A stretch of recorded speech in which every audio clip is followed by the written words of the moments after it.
मुंबई, ठाणे आणि नवी मुंबईमध्ये सीएनजी तुटवडा जाणवतो आहे। त्यामुळे वाहतुकीला मोठा फटका बसलाय। वडाळा परिसरातील गेल कंपनीच्या मुख्य पाईपलाईनमध्ये तांत्रिक बिघाड झालाय। त्यामुळे रविवार दुपारपासून मुंबईत सीएनजीचा पुरवठा पूर्णपणे ठप्प झालाय। यामुळे रिक्षा, टॅक्सी, खासगी वाहनं आणि काही खासगी बसेस सुद्धा यांना सीएनजी मिळत नाहीये आणि त्यामुळे वाहतुकीला मोठा अडथळा निर्माण झालाय।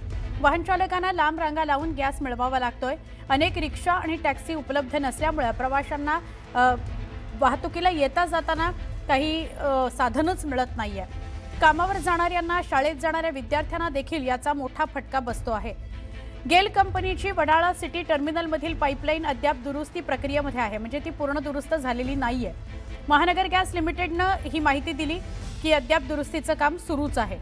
दुपारपर्यंत सीएनजी पुरवठा पूर्ववत करण्यासाठी प्रयत्न सुरू आहेत।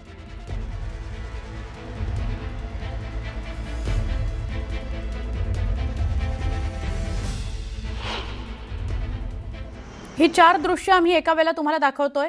दादर, माटुंगा, गोरेगाव आणि ठाण्यामधली जे सीएनजीवर चालणाऱ्या रिक्षा आहेत, टॅक्सीज आहेत किंवा ओला उबर सारख्या वाहनं असतील, या सगळ्या सेवा बाधित झालेल्या आहेत। कारण सीएनजीच मिळत नाहीये। शनिवार रात्रीपासून तुटवडा जाणवायला लागला। रविवार दुपारनंतर तर पूर्णपणे सीएनजी मिळणं ठप्प झालं। त्यामुळे गाड्या अशा अनेकांनी थांबवून ठेवलेल्या आहेत, लावून ठेवलेल्या आहेत किंवा रांगा लावलेल्या आहेत सीएनजी मिळावं म्हणून, नाहीतर मग पेट्रोलवर गाड्या चालतायत। आरसीएफ कंपाऊंड मधील मुख्य गॅस पाईपलाईनमध्ये बिघाड झालाय। त्यामुळे वडाळामध्ये असलेल्या महानगर गॅसच्या सिटी गेट स्टेशनचा गॅस पुरवठा प्रभावित झालाय। मुंबईतील माटुंगा सर्कल परिसरात सीएनजी भरण्याकरता टॅक्सी चालकांनी मोठी रांग लावलेली बघायला मिळते। जवळपास 2 ते 3 किलोमीटरची लांब रांग आहे। या टॅक्सी चालकांशी संवाद साधला आमचे प्रतिनिधी स्नेहा जाधव यांनी।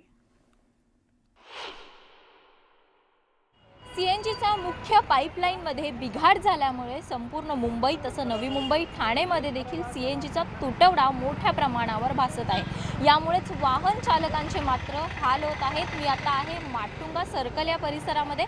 या परिसरात जर आपण पाहिलं तर टॅक्सीधारक मोठ्या प्रमाणावर इथे उपस्थित आहेत। त्यांनी कालपासूनच ही जी लाईन लावलेली आहे, जवळपास 2 ते 2.5 किलोमीटर इतकी मोठी अशी ही लाईन आपल्याला पाहायला मिळते। टॅक्सी चालकांची व्यथा काय आहे, कधीपासून ते इथे या लाईनमध्ये उभे आहेत, हे त्यांच्याकडूनच आपण जाणून घेणार आहोत। सीएनजीवरचे हा परिणाम झालेला आहे, कधीपासून या लाईनमध्ये आहात, काय व्यथा आहे तुमची? हे बघा, आम्ही म्हणजे कित्येक जे इथं टॅक्सी ड्रायव्हर आहेत आता सध्या, ते कालच्या सकाळपासून इथं लाईन लावलेली आहे।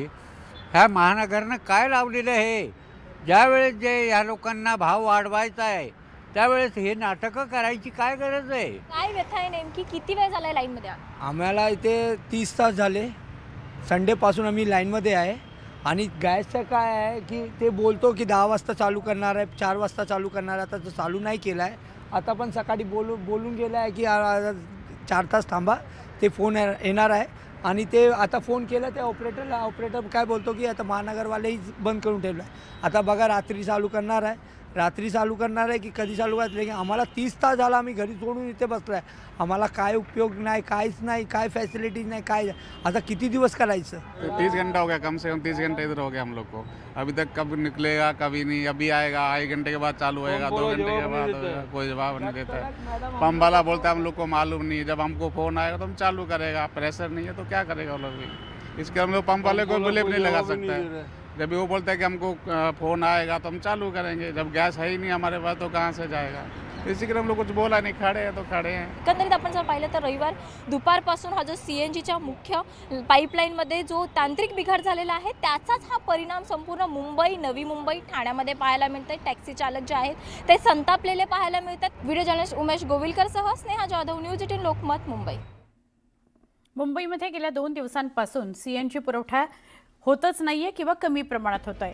त्याचं कारण म्हणजे मेन पाईपलाईनमध्ये एका व्यक्तीकडून होल केला गेला आणि त्यामुळे ही समस्या निर्माण झाली आहे। मात्र येत्या 2 तासात सेवा पूर्ववत होण्याची शक्यता व्यक्त होती आहे।